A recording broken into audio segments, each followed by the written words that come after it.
The menu.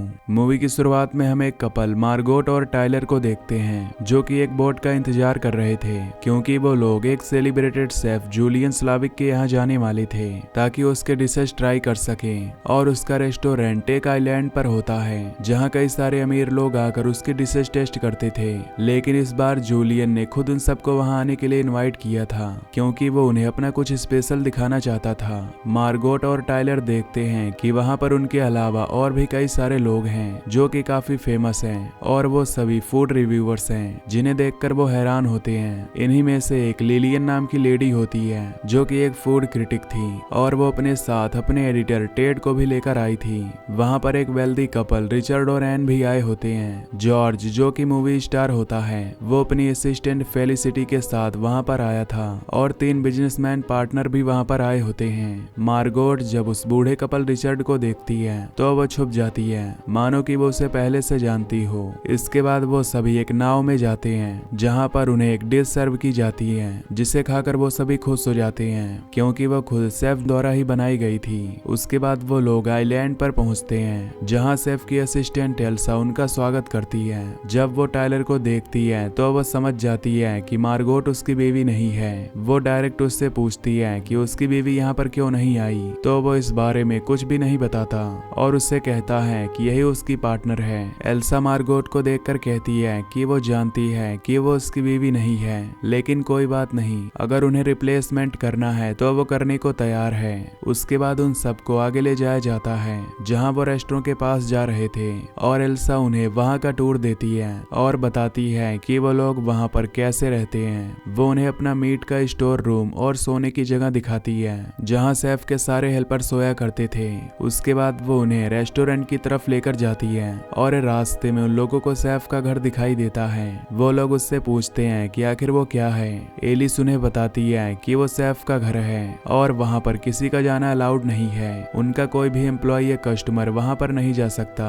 उसके बाद उन सबको अंदर बुलाया जाता है जहाँ पर उनकी टेबल मौजूद थी और वो सभी वहाँ पर बैठ जाते हैं। मार्गोट देखती है कि वहाँ पर टाइलर की बीवी का नाम लिखा है लेकिन वो उसका नाम हटाकर वहाँ पर बैठ जाती है। एल्सा उन्हें कहती है कि यहाँ पर जो भी डिशेज उन्हें खिलाई जाएंगी वो सबसे अलग होंगी क्योंकि शेफ उन्हें खुद बनाएंगे। तब टाइलर एक शेफ के पास जाकर उससे पूछता है कि आखिर वो क्या बना रहा है। वो उससे कहता है कि वो अपने टेबल पर जाकर बैठ जाए, यहाँ पर उनके डिशेज की फोटो लेना अलाउड नहीं है। तभी वहाँ पर सेलिब्रिटी जूलियन आता है जो कि उन शेफ्स को गाइड करता है और सभी उसे देखकर काफी खुश हो जाते हैं क्योंकि वो बहुत बड़ा शेफ था। वो मार्गोट की तरफ अजीब तरीके से घूरता है क्योंकि उसे पता था कि वो उस गेस्ट की लिस्ट में शामिल नहीं है। तब भी वो वहाँ पर आ गई है। कुछ देर बाद वो सबके सामने आता है और कहता है कि वो आज रात की पहली डिश उन्हें सर्व करने वाला है जिसे उन्हें बिल्कुल भी नहीं खाना है बल्कि वो सिर्फ उसे टेस्ट करें और बताएं कि वो कैसी है। वो काफी अजीब चीजें बोलता है जिससे वो लोग थोड़े हैरान हो जाते हैं और उसके बाद सबके सामने वो डिश सर्व की जाती है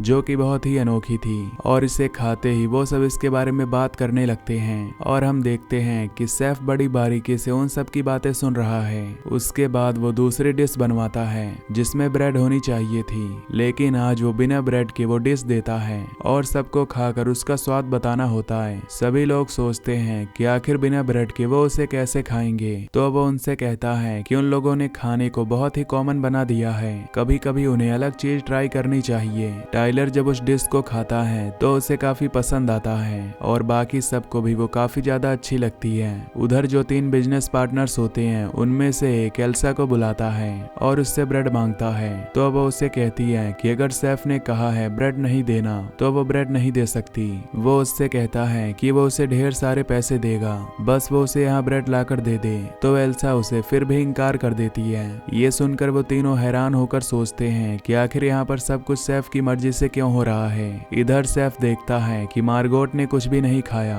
तो वो उसके पास जाकर पूछता है कि आखिर तुम खा क्यों नहीं रही। तो वो उससे कहती है कि अगर आपका ये नमूना खाने लायक होता तो मैं क्यों नहीं खाती। तब वो उससे कहता है कि उसने ये मेन्यू इस तरह से बनाया है जो उसे बहुत पसंद आएगा लेकिन वो कहती है कि वो उसका खाना बिल्कुल नहीं खाना चाहती।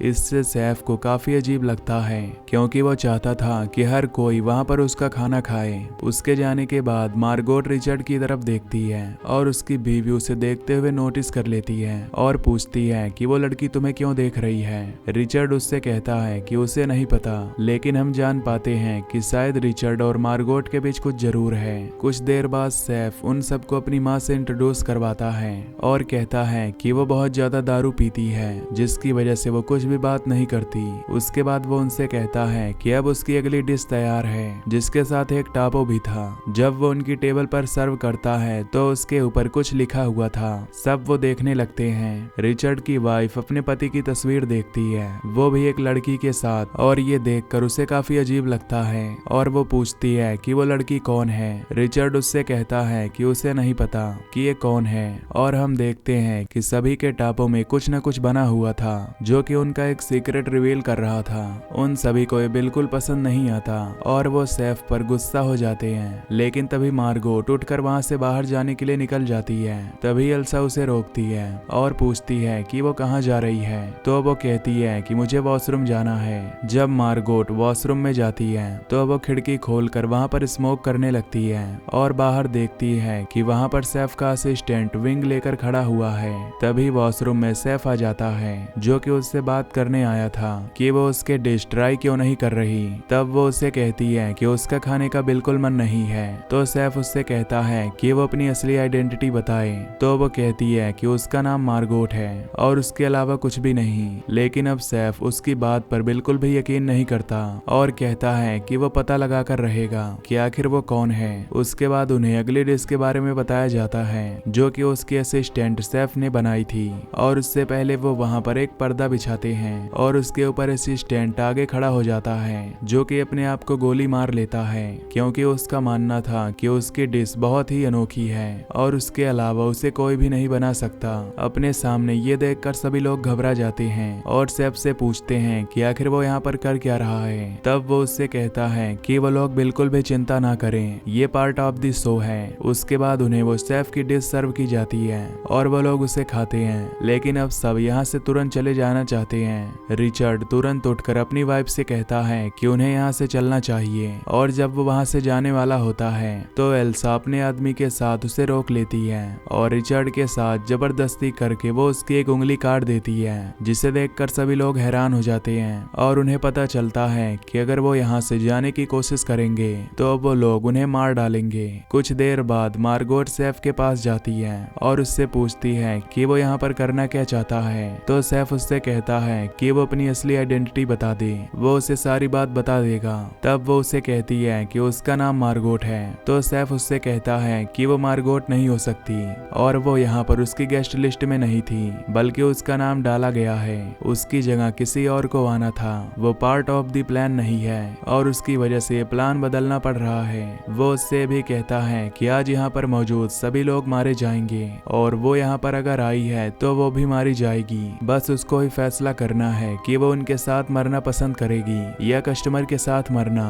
ये सुनकर मार्गोट बहुत ही घबरा जाती है और रोने लगती है। फिर वापस से जाकर वो अपनी टेबल पर बैठ जाती है और उन्हें एक नई डिश सर्व किया जाता है और उसे खाकर वो सभी उसका रिव्यू देते हैं। उसके बाद सैफ सबके पास जाकर उनसे कहता है कि कैसे वो लोग उसके डिश को भूल जाया करते हैं और सिर्फ यहाँ पर वैकेशन मनाने के लिए आते हैं, लेकिन उन लोगों को उसकी एक भी डिश याद नहीं होती क्योंकि वो उसे पसंद ही नहीं करते। इसीलिए उसने उन सबको यहाँ पर बुलाया है क्योंकि वो सब उसके महंगे कस्टमर हैं और यहाँ पर वो सबको एक एक करके मार डालेगा, क्योंकि वो ही जानता है कि उसकी कुकिंग वो एक आर्ट है और अगर वो उसकी कदर नहीं करेंगे तो वो ऐसे ही मरेंगे। तभी वो 3 बिजनेसमैन वहाँ से उठते हैं और उससे कहते हैं कि क्या वो जानता है कि वो तीनों कौन हैं। यहाँ के इन्वेस्टर उसके दोस्त हैं और उससे कहकर वो उसे वहाँ से बाहर निकलवा देंगे। ये सुनकर सैफ उनसे कहता है कि ऐसा करने की कोई जरूरत नहीं पड़ेगी और तभी वो उन्हें फिर से बाहर देखने के लिए कहता है जहाँ पर वो इन्वेस्टर मौजूद था।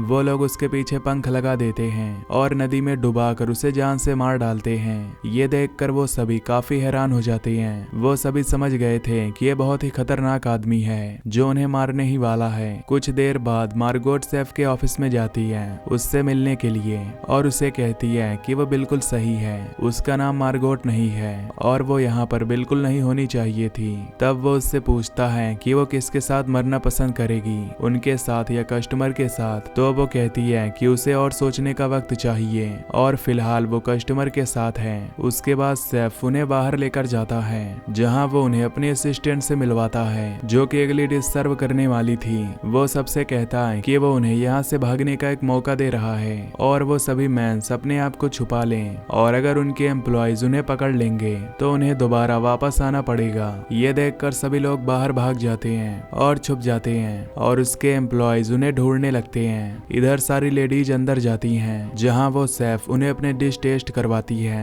और वो सभी उसकी नकली तारीफ करती हैं जिससे वो काफी खुश हो जाती है। इधर जहां पर ये सभी लोग छुपे होते हैं वो सभी पकड़े जाते हैं और उसके बाद उन्हें वापस से रेस्टोरेंट में बुला लिया जाता है। फिर सैफ टाइलर के पास आता है और सबको बताता है कि टाइलर पहले से जानता था कि यहाँ पर क्या होने वाला है। उसने उसकी वाइफ के साथ उसे इनवाइट किया था लेकिन वो अपनी वाइफ के साथ ना आकर मार्गोट के साथ आया जिसका असली नाम एरिन है और वो एक प्रोस्टिट्यूट है और रिचर्ड के साथ भी वक्त बिता चुकी है। जूलियन उसे कहता है कि अगर तुम्हें पहले से ही पता था तो तुम इस लड़की को यहाँ लेकर क्यों आए, क्योंकि ये अनप्लैंड है और इसकी सजा तुम्हें जरूर मिलेगी। वो तुरंत उसे उठाता है और उसे कुक करने के लिए बोलता है और जब टाइलर कुक करता है तो वो बहुत ज्यादा रोने लगता है। टाइलर को यह बात बहुत ज्यादा बुरी लगती है। वो अपने आप को जान से मार डालता है। कुछ देर बाद मार्गोट सैफ के पास जाती है और उससे कहती है कि वो उनके साथ है और वो उसके घर जाना चाहती है कुछ सामान लाने के लिए। इस पर वो एल्सा से उसको घर की चाबी देने को कहता है क्योंकि वो उनमें से एक है और वो उनके साथ ही मरेगी। अब मार्गोट उसके घर जाती है जहाँ पर उसे उसकी कई सारी चीज नजर आती है और वो देखती है कि पहले से उसके अंदर एक पैशन था। तभी वहाँ पर एल्सा आ जाती है जो उससे कहती है कि वो जानती है कि वो यहाँ पर क्या कर रही है और सैफ ने उसको उसे जान से मारने के लिए भेजा है जिससे दोनों में लड़ाई हो जाती है और वो एल्सा को स्टैब करके मार देती है और वहाँ से भागकर सैफ के रूम में जाती है तो देखती है कि वो मैरिड था और उसकी छोटी सी बेटी भी थी और वो चीज बर्गर बनाया करता था। उसे वहाँ पर एक रेडियो मिलता है तो वो उससे कांटेक्ट करती है ताकि कोई उनकी मदद के लिए वहाँ आ सके। कुछ देर बाद जब वो वापस आती है तो सैफ उसके हाथ पर खून लगा हुआ देखता है जिससे वो समझ जाता है कि उसने एल्सा को मार डाला। उसकी रेडियो का सिग्नल सुनकर कुछ देर बाद वहाँ पर एक गार्ड आता है जो कि लाइट हाउस से ये देखने आया था कि वहाँ पर सब कुछ ठीक है या नहीं। वहाँ पर सभी गेस्ट को देखकर वो हैरान हो जाता है क्योंकि वो सभी उसके फेवरेट थे और वहाँ पर जो एक्टर था वो उसका फैन भी था। वो उसका ऑटोग्राफ लेना चाहता है तो वो उसे अपना ऑटोग्राफ देता है जिसमें वो लिखता है कि वो उसकी मदद करे। ये देखकर वो सैफ पर गन तान देता है और उससे कहता है कि वो अपने हाथ पीछे कर ले क्योंकि वो समझ गया था कि यहाँ पर जरूर कोई गड़बड़ है। ये देखकर सभी लोग खुश हो जाते हैं कि शायद उनकी जान बच गई है। लेकिन जब वो गार्ड फायर करता है तो उसके अंदर से गोली नहीं बल्कि एक फ्लेम निकलती है जो कि एक माचिस वाली गन थी। उसके बाद वो सैफ से हाथ मिला लेता है जिससे वो समझ जाते हैं कि वो सैफ का ही आदमी है। अब मार्गोट वहां से निकलना चाहती थी क्योंकि वो जानती थी कि आखिरी डिश वो बना रहा है जिसके बाद वो सबके साथ मारी जाएगी। वो सैफ से कहती है कि उसे भूख लगी है तो वो उसके लिए अलग से कोई डिश बना दे। वो कहती है कि उसे चीज बर्गर खाना है तो सैफ उसके लिए चीज बर्गर बनाने लगता है। अब क्योंकि वो ये बात जानती थी कि उसकी बेटी को चीज बर्गर खाना बहुत पसंद था, उसके रूम में जाकर उसने उसकी बेटी की तस्वीर देखी थी, इसीलिए वो उसके लिए चीज बड़े प्यार से बनाता है और उसे सर्व करता है जो कि मार्गोट उसे कहती है कि वो बहुत स्वादिष्ट है और एक बाइट से उसका पेट भर गया तो बाकी के डिश को वो पैक कर दे और वो उसे अपने घर ले जाएगी। ये सुनकर वो उसके लिए पैकिंग का सामान लाता है और उसे पैक करके दे देता है और मार्गोट वहां से तुरंत निकल जाती है और वो उसे जाने देता है। उसके बाद वो बाकी बचे हुए गेस्ट को अपनी आखिरी डिश सर्व करता है जो कि वो जमीन पर ही फैला देता है और उन सबको मार्शमैलो और चॉकलेट पहनाकर वहां पर वो आग लगा देता है जिससे वो मार्शमैलो और चॉकलेट पिघलने लगते हैं और तभी वहां पर एक ब्लास्ट हो जाता है जिससे सभी लोग वहां पर मारे जाते हैं। इधर मार्गोट उस गार्ड की बोट लेकर वहां से निकल जाती है और वो ब्लास्ट होता हुआ देखकर अपना चीज बर्गर खाने लगती है और इसी के साथ ये मूवी यहीं पर खत्म हो जाती है। तो मैं मिलता हूँ आपसे अगली वीडियो में। Till then take care, love you, bye bye.